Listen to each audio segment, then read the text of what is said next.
नमस्कार दोस्तों।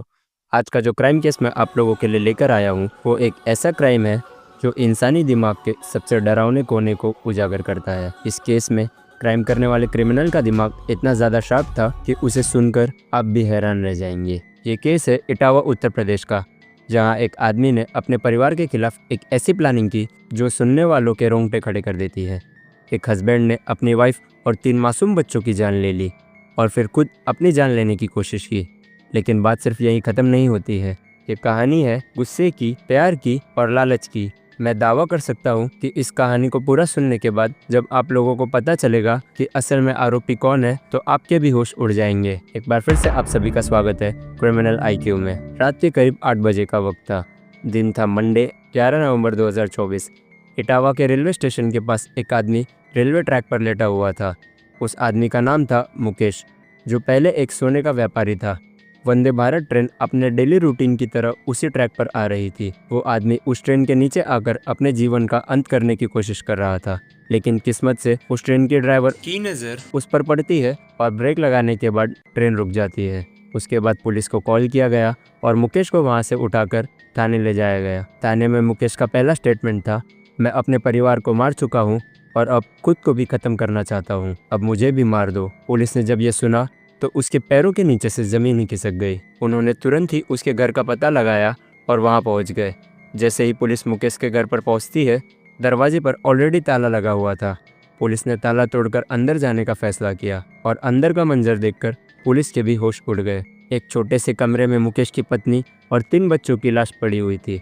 जब पुलिस ने मुकेश से इन्वेस्टिगेशन में पूछा कि यह सब उसने क्यों किया, तो मुकेश ने बताया कि हाँ, ये कत्ल मैं नहीं किया है और ये कत्ल मैंने पैसों के लिए किया है। दरअसल हमारी ज़िंदगी बहुत ही अच्छी चल रही थी। मैं इटावा में ही एक ज्वेलरी शॉप का मालिक था और पैसों की हमारे पास कोई भी कमी नहीं थी। कुछ दिनों के बाद मेरे रिश्तेदारों ने मुझसे कुछ पैसे उधार लिए और जब मैंने उनसे वो पैसे वापस मांगने की कोशिश की तो मुझे अलग अलग तारीख बताते गए, लेकिन मुझे पैसे नहीं देते। अपने पैसे निकलवाने के लिए मैंने काफ़ी कोशिश की, लेकिन मेरे रिश्तेदार मेरी एक नहीं सुनते थे। धीरे धीरे मेरे पास भी पैसों की कमी होने लग गई। अब घर चलाना भी मुश्किल होता जा रहा था।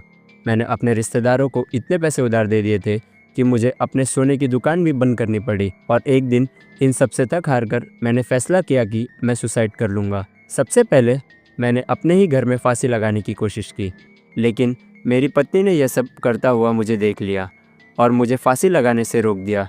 मेरी पत्नी ने कहा, अगर तुम मरना चाहते हो तो हमें भी साथ ले चलो। मुकेश ने अपनी पत्नी को बहुत समझाने की कोशिश की, लेकिन पत्नी ने कहा कि तुम्हारे बिना हमारा भी इस दुनिया में कोई नहीं है, तो हमें भी तुम्हारे साथ ही मरना है। तो मुकेश ने अपनी पत्नी से कहा कि ठीक है, हम आज के दिन ही मर जाएंगे। लेकिन उसकी पत्नी ने कहा कि आज करवा चौथ का दिन है और आज के दिन एक पत्नी अपने पति को अपने सामने मरता हुआ नहीं देख सकती है। तभी वो लोग दूसरा दिन डिसाइड करते हैं और कुछ दिनों के बाद मुकेश अपनी बीवी को फिर से पूछता है कि क्या हम आज के दिन सुसाइड कर सकते हैं, लेकिन उसकी बीवी उसे धीरे धीरे मना कर रही थी। फिर काफ़ी सोच समझकर मुकेश और उसकी पत्नी ने 10 नवंबर 2024 को सुसाइड करने का फैसला किया। मुकेश की पत्नी ने कहा कि मैं तुम्हें अपने बच्चों को अपनी आंखों के सामने मरता हुआ नहीं देख सकती, तो तुम सबसे पहले मुझे ही मारना, उसके बाद बच्चों को और आखिर में तुम खुद अपनी जान ले लेना। मुकेश ने कहा ठीक है। देखते ही देखते 10 नवंबर की तारीख आ गई। प्लान के अनुसार मुकेश ने रात के 10 बजे एक बड़े से पिज़्ज़ा का ऑर्डर दिया और पिज़्ज़ा के अंदर नींद की गोलियां मिला दी, जिसे वह अपने बच्चों को देता है। बच्चों को पिज़्ज़ा का टेस्ट तो पसंद नहीं आया था, इसलिए उन्होंने पूरा पिज़्ज़ा तो नहीं खाया, लेकिन जितना भी पिज़्ज़ा उन लोगों ने खाया था उन्हें बेहोश करने के लिए उतना पिज़्ज़ा काफ़ी था।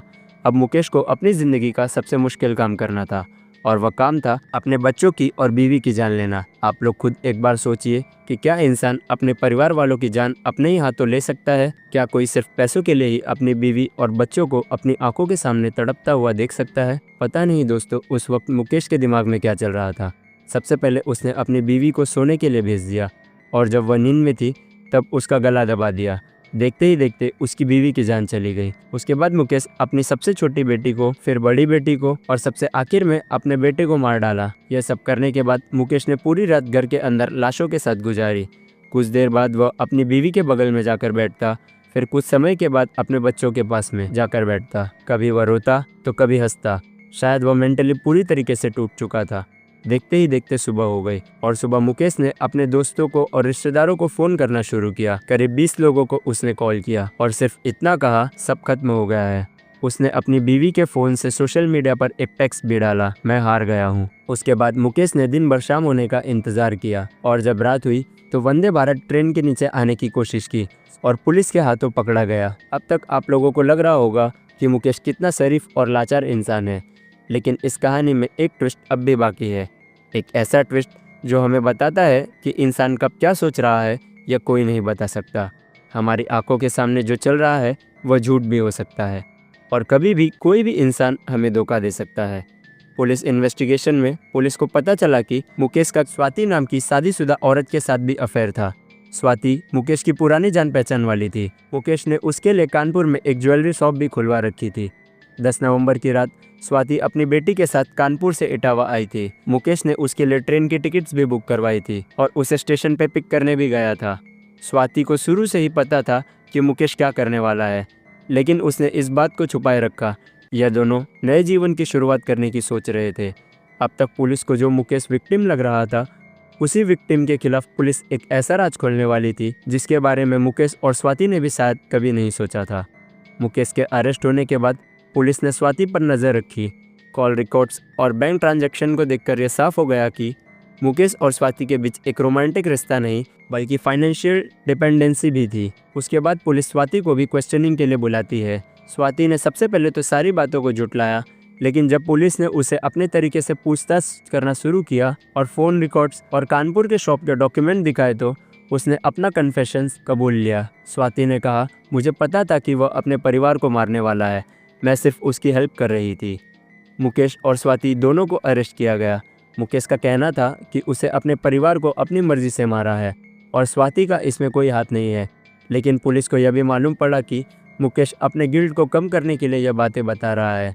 मुकेश और स्वाति दोनों को अब जेल में डाल दिया गया है और उन पर मल्टीपल चार्जेस भी लगाए गए हैं, जिनमें मर्डर और एविडेंस छुपाना भी शामिल है। ये केस स्टडी सिर्फ एक आदमी की ऑब्सेशन और लालच का नतीजा है। दोस्तों, सोचने की बात तो ये है कि स्वाति अपने परिवार और पति को छोड़कर उस मुकेश के पास कैसे आ सकती है जिसने अपनी ही बीवी और बच्चों को मार दिया है। ऐसे भी तो हो सकता था कि कल को मुकेश को स्वाति के अलावा किसी और से प्यार हो जाए, लेकिन कहते हैं ना, जब एक इंसान क्राइम करने की सोच लेता है तो उसका दिमाग वहीं से काम करना बंद कर देता है। और अगर आप लोगों को दोस्तों ये कहानी पसंद आई है तो कमेंट्स में ज़रूर बताएं।